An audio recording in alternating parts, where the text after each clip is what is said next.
Maurus Special.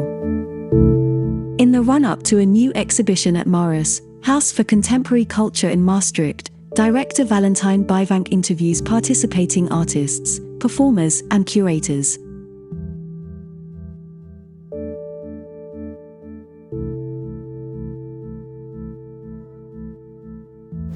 Hi, my name is Valentijn Byvanck. I'm director of Maurus. I'm gonna take you into a conversation with Amparo González Sola.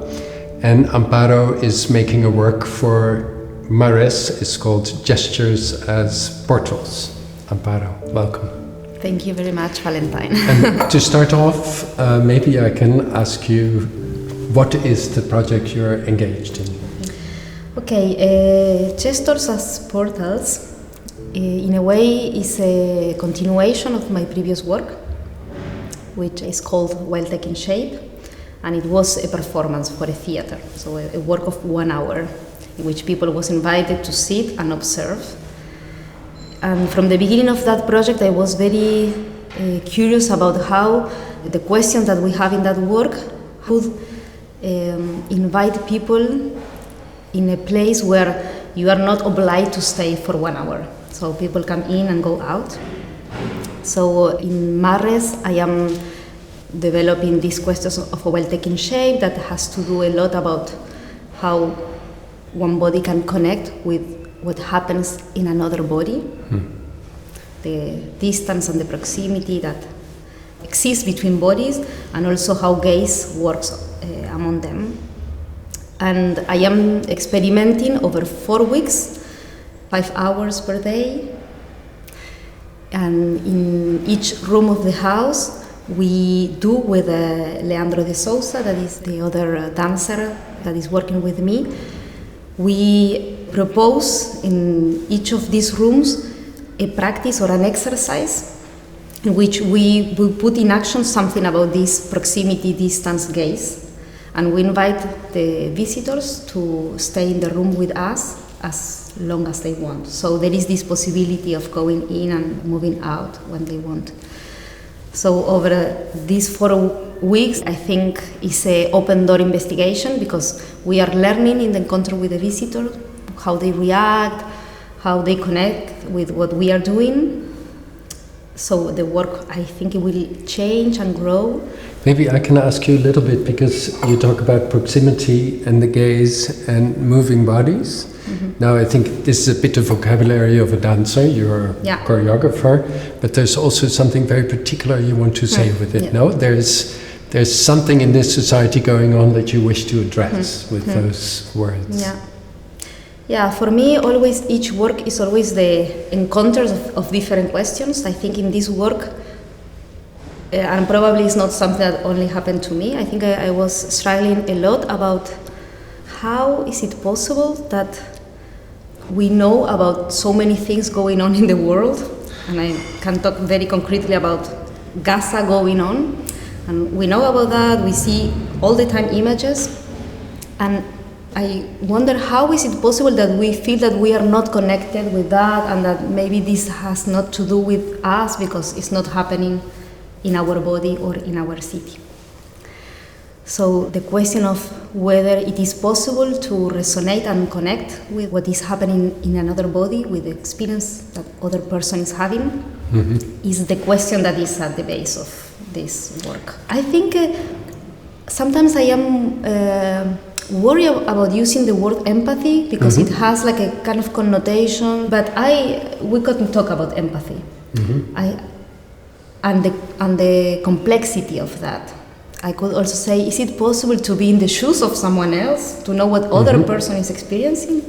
And I think it's a complex question. I don't think we can completely understand what other person is experiencing. It's not possible that. But I have a feeling that there is a labor and effort to do to come closer to that. Because on the other hand, is okay, I cannot know what you feel, so I stay in my place. So I think I am working with this complexity of the possibility of empathy.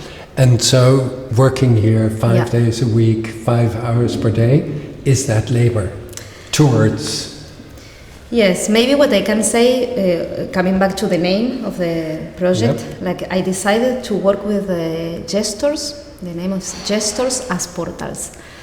And I decided to work with the gestures first as a way to, I am talking about gestures in the body, and very, like now, the way in which you are listening to me with your hands, the way of sitting.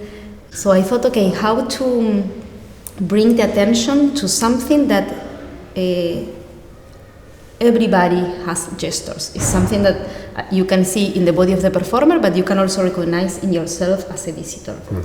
So by focusing on gestures, first I try to bring the attention to the body, which is something that in these moments of virtuality, digitality, seems to disappear.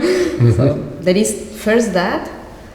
And then I started to think about how the gestures, in a way, they are something that are very personal, because probably they are the result of our experiences. They change regarding the place where we are, if we feel comfortable or not. So they are very relational in a way, very personal, but they can also, they transcend us. We inherit gestures. They travel through generations and through territories.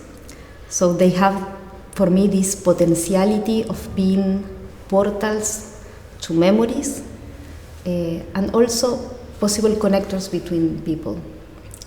I remember I read in a novel many years ago that the character is saying, there is an old woman in the swimming pool, and she do a kind of a gesture of, and he said, this gesture is a gesture of a young girl.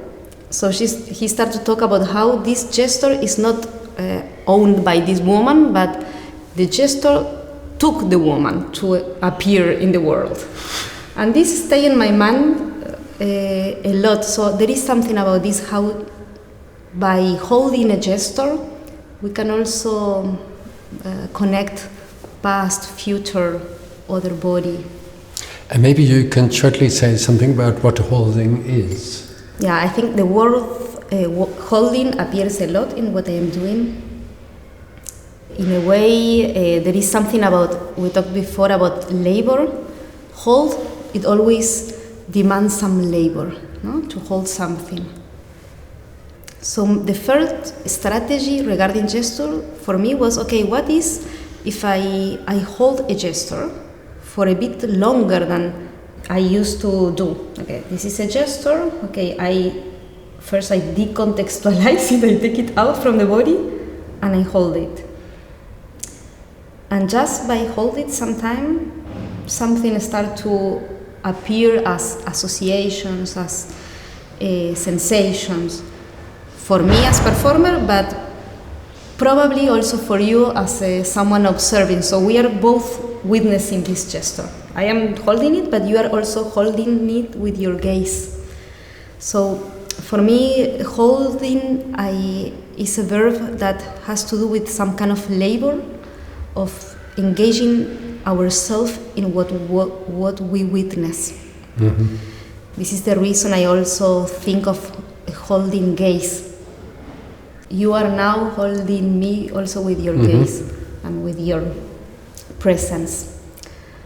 So I think it's a word that is very connected with the exercises that I am proposing in the house. Yeah.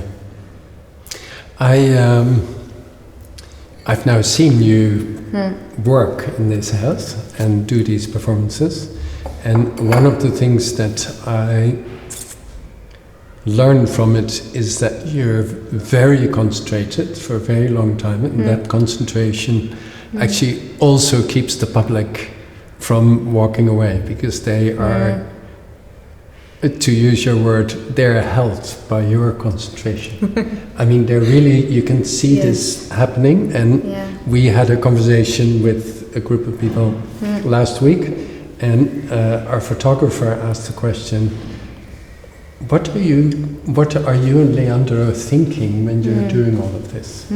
Are you thinking of something, or are you thinking of the next move? What's happening? There is another word that is very present, is attention. And it's a word that is very present in the world, like these problems of attention, people cannot pay attention to things.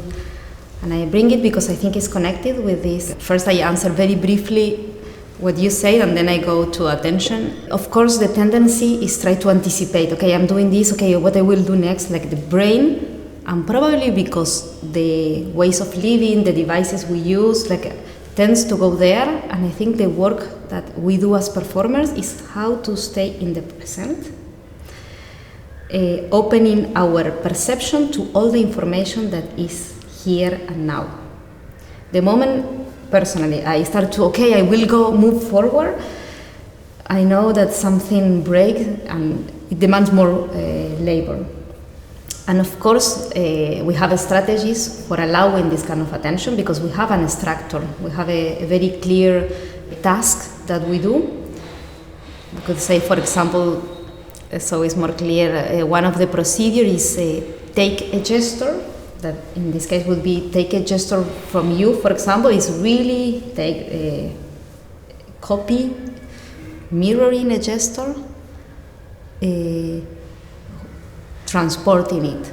So I know that what I will do is take the gesture and transport it through the air, somewhere else. I know I have to do that, and then this allows me to be in opening all these other layers of what is going on. That is how my body needs to rebalance the tension. If I am too tense, it's hard to walk, so how opening the listening. And I know that if I do this as performer, probably you who are observing, you will, because bodies, they connect. If I am tense, you will be tense. If I am in this state of attention, you will probably also tune with that. Mm-hmm. So I think the work that we do on our own attention as performers invites the visitor to tune with this kind of attention. That's also part of the way that you work with Leandro, no? There's two bodies, and of course you already rehearsed many times with him.